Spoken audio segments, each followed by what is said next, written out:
Bienvenue à tous dans Les Échos du Jardin d'Iseult. Je suis Dame Iseult, ou tout simplement Iseult, et c'est un réel plaisir de vous accueillir dans ce podcast où magie, mystère et spiritualité se rencontreront.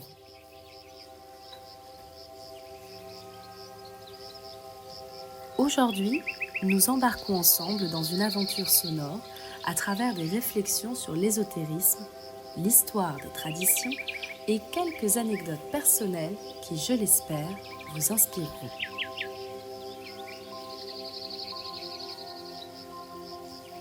Je tiens tout d'abord à préciser une chose. Ce podcast n'a absolument pas pour vocation d'imposer une quelconque vérité.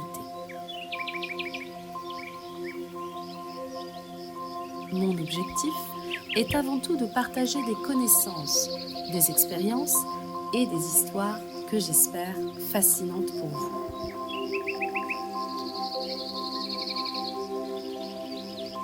L'ésotérisme, aussi captivant soit-il, n'est pas une science exacte.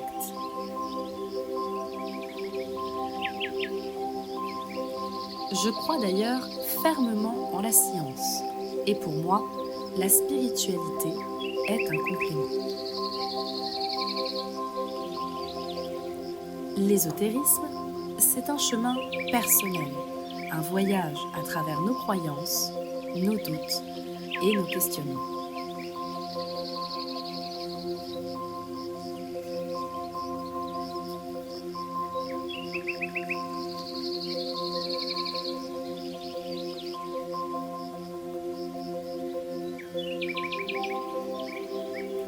Avant de plonger dans le contenu des prochains épisodes, laissez-moi vous raconter un peu plus de choses sur moi.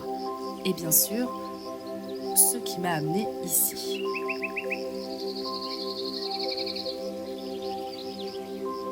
Comme beaucoup de passionnés d'ésotérisme, mon parcours a commencé par une simple curiosité.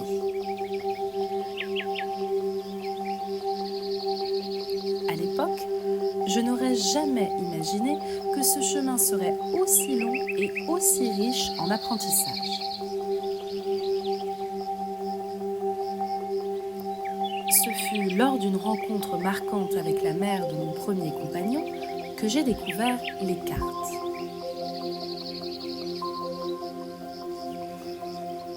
Parmi elles, le tarot, cet outil millénaire qui permet non pas de lire l'avenir, mais de révéler des vérités cachées en nous.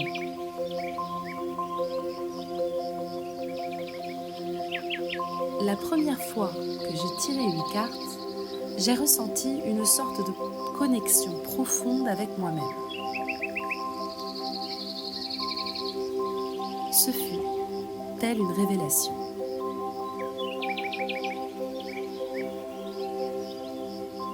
Ensuite, ma mère adoptive m'a ouvert la porte à d'autres pratiques plus mystiques, notamment le vaudou. C'est là que j'ai découvert combien cette tradition, malheureusement souvent mal comprise et stéréotypée, est en réalité d'une immense richesse.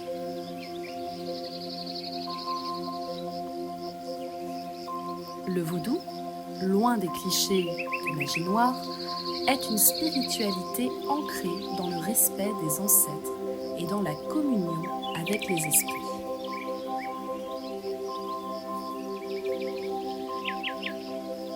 Saviez-vous d'ailleurs que l'une des figures les plus fascinantes de cette tradition est Marie Laveau, la célèbre prêtresse de la Nouvelle-Orléans.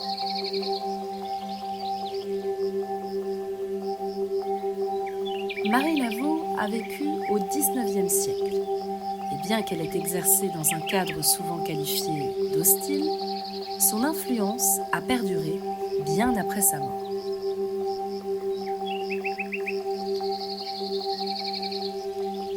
Elle est, aujourd'hui encore, une icône du vaudou, et sa tombe est encore priée à ce jour.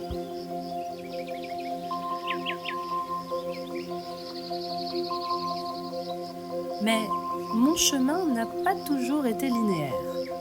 Adolescente, j'ai traversé une période de rébellion, comme beaucoup d'autres adolescents d'ailleurs.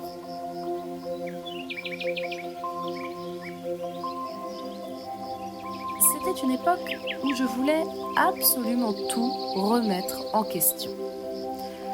Et donc, je me suis tournée vers des courants comme le satanisme d'Anton LaVey.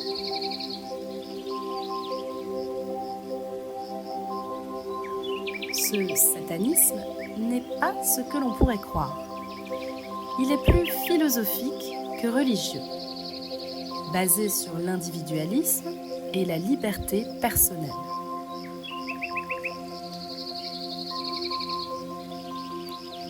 LaVey, d'ailleurs, dans sa Bible satanique, prône avant tout l'autodétermination et la liberté et le détachement des conventions sociales.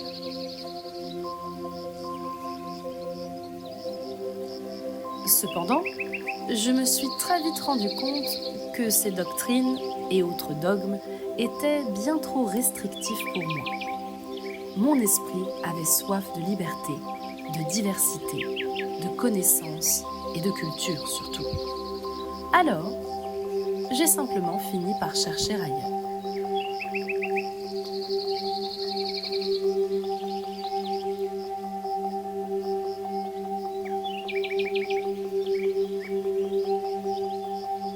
Mon éclectisme m'a ensuite mené vers une quête de spiritualité plus universelle.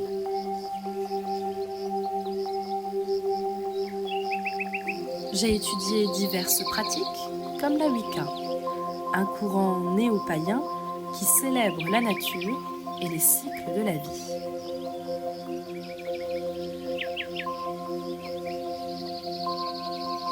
Fondée par Gerald Gardner au milieu du XXe siècle, la Wicca met en avant le culte de la déesse et du dieu cornu, mais surtout et avant tout, une relation respectueuse et bienveillante avec et envers la nature.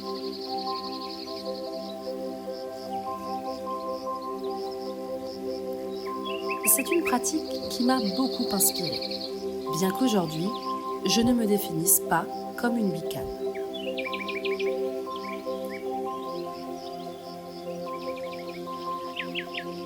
J'ai aussi longtemps été fascinée par les grandes religions monothéistes.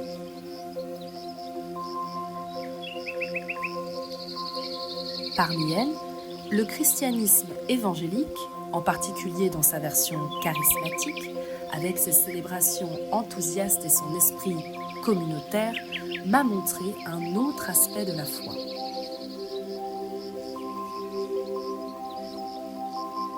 À l'époque, je cherchais des réponses plus universelles, un lien plus direct, un lien avec le sacré, le divin, qui dépasse les frontières de nos simples croyances habituelles.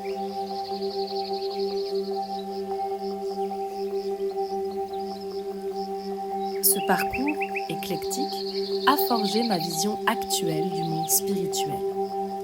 Je ne suis liée ni ne me sens liée à aucune tradition particulière, mais je respecte pour autant chacune d'entre elles et ne peux m'empêcher de me rappeler à mes premiers amours.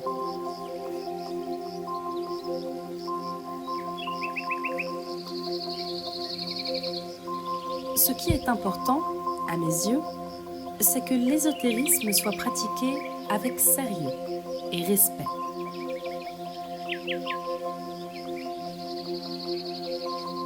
Nous vivons dans un monde où il est malheureusement facile de se laisser duper par des charlatans.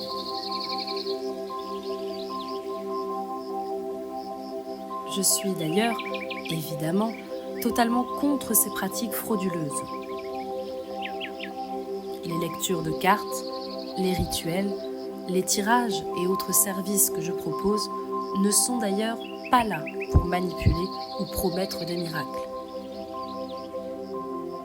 L'ésotérisme, pour moi, c'est une invitation à mieux se connaître, à réfléchir et potentiellement à s'ouvrir à des perspectives nouvelles.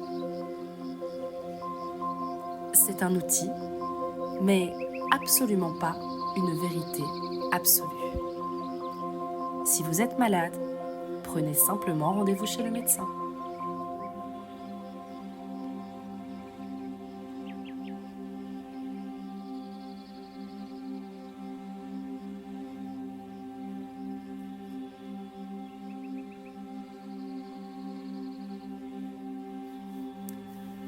Mais alors, que vous réserve ce podcast dans les semaines à venir ?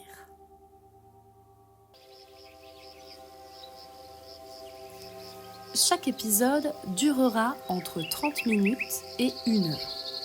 Et nous nous concentrerons à chaque fois sur un sujet spécifique. Nous parlerons par exemple de fêtes païennes, de figures emblématiques, de l'ésotérisme ou de la culture populaire, ou encore des questions que vous me soumettrez.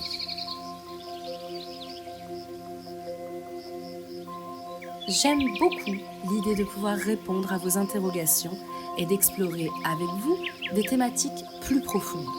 Souvenez-vous, je le répète, je ne prétends ni n'ai la science infuse. J'attends donc avec grand plaisir vos avis que je respecterai, bien entendu. Par exemple, le prochain épisode sera entièrement dédié à Samhain, cette fête païenne du 31 octobre qui marque la fin de l'année celtique. Saviez-vous par exemple que dans la tradition celtique, Samhain était considéré comme un moment où le voile entre les mondes des vivants et des morts était le plus fin. C'est une fête empreinte de mystère et de spiritualité. On l'associe également à des pratiques telles que le respect des ancêtres et la communication avec les esprits. Ce sera alors l'occasion de plonger ensemble dans ces traditions.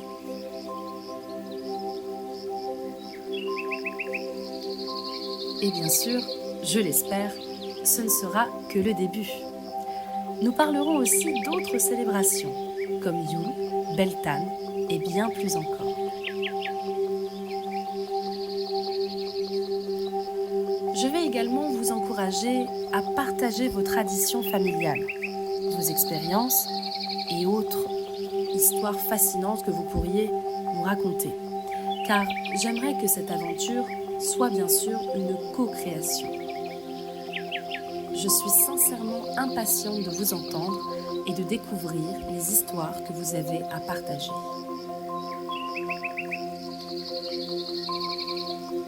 Sachez également que j'ai en projet de créer une chaîne Twitch, suivant bien sûr l'accueil que vous réserverez à ce podcast. Le principe de cette chaîne sera de pouvoir échanger de manière plus fluide et plus directe, afin pourquoi pas de discuter en live ou simplement échanger de vive voix. Nous pourrons faire des débats, etc., etc. Je vous remercie infiniment d'avoir écouté ce tout premier épisode des Échos du Jardin d'Iseult. Évidemment, il ne contenait pas réellement de culture à proprement parler. Il était surtout question de vous faire part de ma volonté de partager avec vous et d'enfin vous montrer ce projet de podcast. J'espère que ce voyage vous aura plu et que vous êtes aussi impatient que moi d'explorer tous ces thèmes fascinants. N'hésitez pas à me laisser vos questions et vos commentaires, car j'aimerais que cette aventure soit aussi la vôtre. Je suis ouverte à vos suggestions de sujets et je ferai de mon mieux pour les aborder dans les prochains épisodes. D'ici là, prenez soin de vous et que les étoiles vous guident. N'oubliez pas, chaque jour est une nouvelle occasion d'explorer la magie qui nous entoure. Je vous embrasse et à très bientôt pour un nouvel épisode. Que vos croyances vous gardent. C'était Dame Iseult.